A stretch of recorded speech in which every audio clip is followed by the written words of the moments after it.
As का importance क्या है, आपकी एज का इंपॉर्टेंस क्या है। मैं अपने आप को इसलिए नहीं डाल रहा हूँ कि मैं 35 से एक्सीड कर गया हूँ, 2 महीने ज़्यादा हो गए, तब मैं 33 से भी अबव हो गया हूँ, 2 इयर्स वो भी चलेगा और 2 मंथ्स ये भी चलेगा। तो इसलिए आपके लिए कह रहा हूँ, नौजवानों के लिए, ठीक है, जो अब 10 ईयर्स से अबव है, 33 से बिलो है, उनको क्या करना है, उनके लिए कह रहा हूँ, ठीक है। तो अब हमको क्या करना है, आपकी ये एज का इंपॉर्टेंस पहले जान लीजिए, तो आप सब समझ जाएंगे। अगर मैं आपको, समझ लीजिए, एक गिफ्ट ला के दूँ, वैसे दे नहीं रहा हूँ, ऐसा जोकिंगली बोल रहा हूँ, एक गिफ्ट ला के दूँ और मैंने वो अमेरिका से लाया, ठीक है, और एक ऐसा ब्रांड है जो इंडिया में चलता नहीं है, और आपको ला के दिया, तो आप क्या बोलेंगे, अरे यार चाइना का दिख रहा है, कुछ समझ में आ, चूंकि आपको उसका इंपॉर्टेंस नहीं मालूम, वो ब्रांड इंडिया में चलता नहीं। एक अमेरिकन आया और उसने आपके हाथ में देखा, हाँ आप ये ब्रांड यूज करते हैं इंडिया में रह के, ओ यू आर सो ग्रेट, बहुत मालदार दिख रहे तुम, ये ब्रांड तो अमेरिका में। तो आप जैसा जिसको आप अभी बोल रहे यार क्या पता नहीं चाइना वाइना का फेसबुक ला के दे दिए, एकदम आपको फख्र महसूस होता है, और उसको आप सामने ला घूमते, जो छुपा रहे थे आप, और कोई बोला रहे ये क्या है, तुमको नहीं समझता मियाँ, जाओ ये अमेरिका का ब्रांड है, तुमने देखे नहीं थे, तुमको क्या मालूम होगा नहीं होगा। तो किसी भी चीज़ की इंपॉर्टेंस पता चलने के बाद ही आप उसको क्या करते, सीरियसली लेते, नहीं इंपॉर्टेंट है ना। कोई फाइल है आपके डैडी ने लाए घर में रख दिए, आप सब कुछ भी कर सकते, लेकिन कोई फाइल ला के बोले इसको कोई हाथ नहीं लगाएगा, हाथ लगाया तो हड्डी फसली एक हो जाएंगी उसकी, मतलब फाइल इज अटमोस्ट इम्पॉर्टेंट, आप इसको हाथ नहीं लगाना है। तो मैं वही कह रहा हूँ, आप पहले इंपॉर्टेंस तो समझिए, फिर अपन देखेंगे बाकी का इशू क्या बाकी है अपने पास। तो सबसे पहले इस एज का इंपॉर्टेंस क्या है, इसको जवानी बोलते हैं, ठीक है, यूथ बोलते हैं, अडल्टहुड बोलते हैं। इसका इंपॉर्टेंस क्या है, नबी अकरम सल्लल्लाहु अलैहि वसल्लम फरमाते, जामे तिरमिज़ी की रिवायत है, हदीस की किताब है, उसमें सेइंग्स है, नरेशन से प्रॉफिट के सल्लल्लाहु अलैहि वसल्लम। तो उसमें एक हदीस है, 5 चीज़ों को 5 चीज़ों से पहले कर लो, 5 बिफोर 5, 5 को 5 से पहले कर लो, मतलब 5 चीज़ों से पहले 5 चीज़ों को करना है, वरना आप नुकसान में रहेंगे। 5 बिफोर 5 बोल के ये हदीस बहुत मशहूर है, 5 से पहले 5 क्या है सुनिए। पहला, सेहत का सही फायदा उठा लो बीमारी से पहले। 5 बिफोर 5 में फर्स्ट क्या है, सेहत का, हेल्थ का सही फायदा उठा लो इससे पहले कि आप बीमार हो जाए, मतलब यूथ का सही फायदा उठा लो इससे पहले कि आपकी एज हो जाए, और एज जब हो जाती है आदमी बीमार हो जाता है। सेकंड, उसके अंदर कहा कि मालदारी को गनीमत जमा लो गरीब होने से पहले, मतलब आपके पास अगर पैसा है तो सही इस्तेमाल कर लो इससे पहले कि फिर आप गरीब हो जाए, पैसा मतलब खर्च हो जाए। थर्ड कहा, खाली वक्त को गनीमत जान लो इससे पहले कि आप मसरूफ हो जाए। खाली वक्त समझते ना, एम्प्टी टाइम है, लीजर टाइम है आपके पास करने के लिए, उसको फ़ायदा उठा लीजिए जल्दी, इससे पहले कि आप क्या हो जाए, बिजी हो जाए। जैसा कि आपका जो अभी एज है इसमें आपके पास बहुत खाली वक्त होता है ना। जब आप बड़े हो जाएंगे, कॉलेज पास आउट हो जाएंगे, आपकी शादी हो जाएंगे, निकाह हो जाएगा, फिर आपको टाइम नहीं मिलेगा, इसलिए कि आप, आपकी जिम्मेदारियाँ, भी बच्चे, वालिदैन की बीमारियाँ और बहुत सारी चीज़ें आप पर जिम्मेदारी, जैसे आपके डैडी अभी करते सब आपको करना पड़ेगा, है ना। तो मसरूफियत को सही फ़ायदा उठा लो इससे पहले कि बिजी हो जाए। फोर्थ आपने बयान किया, जवानी का सही फ़ायदा उठा लो इससे पहले कि बुढ़ापा आ जाए। यूथ का सही फ़ायदा उठा लो इससे पहले कि आप ओल्ड एज में चले जाए। और फिफ्थ कहा, ज़िंदगी का सही फ़ायदा उठा लो इससे पहले कि आप मर जाए। तो 5 बिफोर 5 सब टाइम से रिलेटेड ही है। सेहत, बीमारी से सेहत का फ़ायदा उठा लो, पैसा, ठीक है, इसी तरह खाली वक्त, इसी तरह जवानी, और इसी तरह ज़िंदगी। ज़िंदगी वक्त है, जवानी वक्त है, खाली वक्त भी वक्त है। टाइम के बारे में 3 क्वेश्चन है, मतलब 5 में से 3 बातें टाइम की है। ये है इंपॉर्टेंस जवानी यूथ का। दूसरा, ये जामे तिरमिज़ी की एक हदीस है, उसमें आपने फरमाया और कहा, आखिरत में मरने के बाद आदम की औलाद, इंसानों की कदम अल्लाह के सामने जम जाएंगे, हम अल्लाह के सामने खड़े होंगे जाके, और जब तक नहीं हलेंगे जब तक के 5 क्वेश्चंस के जवाब नहीं देंगे। 5 क्वेश्चंस। वाइवा समझते हैं, वाइवा, ओरल टेस्ट, ओरल सबके होते हैं। ओरल से पहले कैसी हालत होती, पेट में कभी गड़बड़ होती, किसी को चक्कर आ रहा, डेजीनेस, कोई गिर जा रहा, किसी को उठा के लाना पड़ा, और कोई बार बार जाके आ रहा, यही होता है।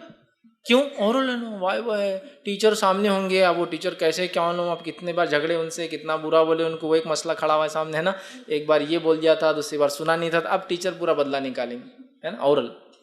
तो वाइवा तो वैसे ही होने वाला है। क़यामत के दिन भी हमारे साथ क्या होगा, अल्लाह ताला सामने होगा और हमको 5 क्वेश्चंस के आंसर कंपलसरी देना होंगे, और हदीस में अल्फाज है, हमारे पैर हलेंगे नहीं जब तक हम आंसर नहीं देंगे उसका, हम जा ही नहीं सकते अल्लाह के सामने से।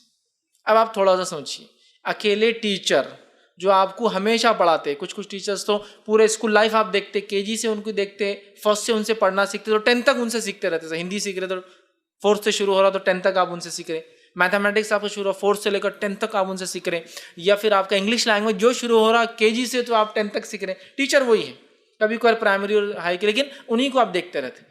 10 ईयर्स 12 ईयर्स देखने के बाद भी उनके सामने जाने से आप डरते। टीचर है ना, अथॉरिटी है, फेल कर दिए तो, मार्क्स गलत दिए तो क्या कर सकते आप। यहाँ तो भी आप पकड़ के पेरेंट्स को ले चल जाएंगे, किसी को ले चल जाएंगे, लेकिन अब सोचिए क्रिएटर ऑफ द यूनिवर्स अल्लाह ही सामने बैठा हुआ है, उसको तो कोई चैलेंज ही नहीं है ना, कुछ भी नहीं बोल सकते, वो नाइंसाफी भी नहीं करेगा, ये बात भी बिल्कुल श्योर शॉर्ट है, तय है। लेकिन अब हमने इतनी कोताहियां कर ली कि सामने जाना मुश्किल है हमारा। और 5 क्वेश्चंस होने वाले, सबका रिप्लाई सबको देना है, मुझे, आपको, नॉन मुस्लिम, मुस्लिम सबको देना है। फर्स्ट क्वेश्चन क्या होने वाला है, वो ये है, जिंदगी कहाँ लगाई, एज कहाँ डाली, life, first question. Second question, जवानी कहाँ लगाई। जवानी, यूथ, लाइफ का पार्टी है ना, जिंदगी का हिस्सा है, फिर भी क्वेश्चन है उस पर एक अलग से, जवानी कहाँ लगाई, आप जो फेज से जा रहे हैं कहाँ लगाई। थर्ड क्वेश्चन, ठीक, इल्म कितना हासिल किया और कितना अमल किया, नॉलेज कितना गेन किया और कितना प्रैक्टिस में लाया उसको। फोर्थ, माल कहाँ से कमाया, अर्निंग्स कैसी की, और खर्च कहाँ किया। ठीक, तो आपकी एज में आपके लिए क्या क्या है, जिंदगी कहाँ लगाई, आपसे ये हो रहा चूंकि आपका 10 ईयर, जिंदगी का अच्छा खासा वर्क चले गया। जवानी कहाँ लगाई, ये क्वेश्चन भी आपसे रिलेटेड ही है।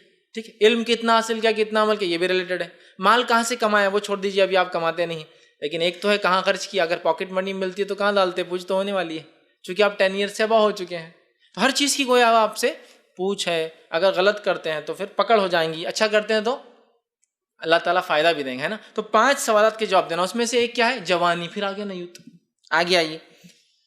यूथ जो होता है, जवानी जो होती है, बहुत अहम फेज होता है, और नौजवान अगर कुछ करे तो सबको डर लगता है, और नौजवान कुछ करे तो सबको उम्मीदें भी रहती है कि अरे ये कुछ कर सकते हैं, है ना। देखिए अब एग्जाम्पल देता हूँ, आप लोग इतने सारे बच्चे अगर यहाँ आते हैं IRC में, तो पूरे मोहल्ले वाले देख रहे हैं, अरे बच्चे आ रहे, अरे IRC में क्या हो रहा है, अरे क्या करने वाले, सब देख रहे हैं। लेकिन ऐसा 100 बूढ़ों को बुला ले तो कोई टेंशन नहीं लेता, कुछ तो भी कर रहे हो, कौन से परवाह नहीं, मैं उनकी बुराई नहीं कर रहा हूँ, लेकिन लोगों को पता है बूढ़े लोग मिलेंगे, गपशप करेंगे, चाय पियेंगे, चल जाएंगे। उनमें वो ताकत अब नहीं बाकी है कुछ तब्दीली ला सके, अच्छाई और बुराई दोनों की ताकत नहीं उनमें। बुराई करना चाहे भी तो नहीं कर सकते, अच्छाई करना चाहे भी तो जिस्म और हालात साथ नहीं देते। लेकिन जब आप लोग समझो 10-20 जमा हो गए, या आपसे थोड़े बड़े 15, 16, 17 ईयर्स के अगर यूथ 2, 4, 5, 10 जमा हो गए, तो लोग फ़ौरन पुलिस को फ़ोन कर देते हैं, यहाँ इतने बच्चे जमा हो गए, क्या है कि कुछ समझ में नहीं आ रहा मामला। क्यों? तो उनको पता है यूथ कुछ तब्दीली ला सकते हैं, राइट डायरेक्शन में भी और रॉन्ग डायरेक्शन में भी। इसलिए क्या क्यों जमा में, ज़रा वेरीफाई कर लो पहले ही। तो आपकी उम्र का ये फ़ायदा है, आपकी एज का आप ये फ़ायदा उठा सकते हैं ना। तो कुरान में भी एक वाक़या, सूरह कहफ अगर आपने पढ़ा होगा, सूरह कहफ, उसका आप ट्रांसलेशन पढ़िए। सूरह कहफ में एक बादशाह था, और वो अपने आप को किंग जो था वो माबूद, रब, इलाह, गॉड बोलता था, क्रिएटर बोलता था। लेकिन चंद नौजवान थे, कितने उसकी काउंटिंग नहीं आती है, लेकिन थे वो कुछ नौजवान, यंग थे, उन्होंने अल्लाह पर ईमान ला लिया, मतलब जिसको बोलेंगे सही बनाने वाला, ट्रू क्रिएटर जो हमारा है, उस पर उन्होंने ईमान ला लिया। तो बादशाह को घबराहट शुरू हो गई, बोले फ़ौरन पकड़ के लाओ, इसलिए कि यूथ है, नौजवान है, कुछ भी कर सकते हैं, उन्हें बहुत सलाहियत है, बहुत ताकत। वो भागे और जाके गुफा में छुप गए। उसी से उस सूर्य का नाम सूर्य कहफ का मतलब होता था केव, गार। जाके छुप गए, अल्लाह ने उनको सुला दिया, और वो बहुत ज़माना, कुछ रिवायतों में आता 300 साल से ज़्यादा अल्लाह ने सुला दिया। फिर वो किंग मर गया, जनरेशंस आफ्टर जनरेशंस चले गई, फिर बाद में उठे तो उनको तो मालूम ही नहीं कितना ज़माना हुआ, है ना। तो वहाँ भी देखिए उस वाक़े में बादशाह डर गया था, किन लोगों से, क्योंकि वो नौजवान थे ना, ईमान लाए, तो उसको डर था उनके थोड़े से नौजवानों का ईमान लाना उसकी पूरी सल्तनत पलटाने के लिए काफ़ी था। तो ये आपकी एज की ताकत है, ये आप कर सकते हैं इस एज के अंदर, जो कि दूसरे लोग नहीं कर सकते, है ना। तो इस बात को भी समझना। इसी तरह जो है असहाब उखदूद, एक वाक़या कुरान में अगर आपको पढ़ना है तो सूरह बुरूज सूरह नंबर 85, सूरह कहफ सूरह नंबर 18 है, उसके आप शुरुआत पढ़िए। इस तरह सूरह बुरूज सूरह नंबर 85 है। तो उसमें एक वाक़या आता है कि एक लड़के ने नौजवान लड़का था, मतलब मे बी अबाउट 10, कितनी एज नहीं, लेकिन इतना भी नहीं कि वो शादी वाला हो या इतना बड़ा, लेकिन अबाउट 10 था, नौजवान था। उसने अपनी जान देकर पूरे एक किंगडम, पूरे एक कंट्री को इस्लाम की दावत दे दी, अकेली अपनी जान देकर, और पूरे कंट्री ईमान ला लिया। क्यों ईमान ला लिया? उस एक नौजवान ने अपनी जान दी और पूरे कंट्री को, इसलिए कि उसने जब ईमान लाया तो उस वक्त का किंग जो अपने आप को गॉड बोलता था, उसने मारने की कोशिश की। वो मर नहीं रहा था इसलिए कि अल्लाह ने उसकी मौत उसमें लिखी नहीं थी। फिर अल्लाह ने उसको बताया कि उसकी मौत कैसे आएंगी। अल्लाह ने उसको बताया कि अगर तुमको मरना है तो तुम बादशाह को बोलो कि पूरे किंगडम के लोगों को जमा करो, एक सबसे ऊंचे पहाड़ पे मेरे को खड़े करो और एक तीर निकालना, ठीक, एरो निकालना, और उसको लेकर जो है मेरे सर में मारना, सब लोगों के सामने लेके, तो मैं मरूंगा। किंग ने बोला अरे बहुत अच्छी बात है, मार देता हूँ, इसकी वजह से तो ईमान ला लिया, इसने फेथ ला लिया, इसने ये ईमान वाला है। उसने वही काम किया। जैसे ही वो लड़के को मारा गया, वो लड़का तो मर गया, लेकिन सारे लोग जो देख रहे थे उन्होंने बोले नहीं, लड़के का रब सच्चा है, लड़का सही था, और वो सारे के सारे लोग ईमान ला लिए लड़के के रब पर। तो एक लड़के ने अपनी जान देकर सारे किंगडम, पूरे मुल्क को ईमान की दौलत देकर चला गया। लड़का ही था ना, कितना होशियार था और सही फ़ायदा उठा लिया। उसको उतने लोग ईमान लाने का भी सवाब मिलेगा और आखिरत में इंशाल्लाह उसके लिए जन्नत तो पक्की है, इसलिए कि हदीस में आता है कि वो ईमान वाला था और ईमान पे दुनिया से चला गया और अभी पूरे एक कंट्री को ईमान की दावत देकर गया और सारे लोग ईमान ला लिए उसके बोलने पर, है ना। बादशाह ने फिर इतना जुल्म किया कि पूरे कंट्री के लोगों को उसने जान से मार दिया जो जो ईमान लाए थे। बहरहाल, लेकिन उस यूथ ने देखिए कितना बड़ा कारनामा अंजाम दिया। तो आपकी उम्र ऐसी होती है, इस उम्र में आप क्या कर सकते हैं, मानो आपको बहुत बड़े बड़े कारनामे अंजाम दे सकते हैं। तो अपने इंपॉर्टेंस पहले समझिए आप कौन है। ऐसा ना हो कि नहीं अभी तो 8th में, अभी तो बहुत पढ़ना है, जब देखेंगे अभी तो क्या अपनी एज ही क्या हुई, अभी तो अपन फलां है ये। ऐसा सोचते सोचते सोचते सोचते क्या होगा मालूम आपको, क्या होगा समझ में नहीं आएंगे। आप आईने में कभी गौर करते रहिए, अभी सोचते सोचते सोचते आपका चेहरा बिल्कुल एक जैसा है, यहाँ कुछ तो भी काला काला काला आना चालू हो जाएगा। फिर थोड़े बड़े होंगे, ऐसी सोच सोच में आप समझ नहीं पाएंगे अपनी अहमियत, फिर चेहरे पे और कुछ तो भी जो है काले बाल आना चालू हो जाएंगे। फिर आप थोड़े से और बड़े होंगे, आपकी आवाज़ थोड़ी सी मोटी हो जाएंगी, आपकी हाइट थोड़ी सी और लंबी हो जाएंगी।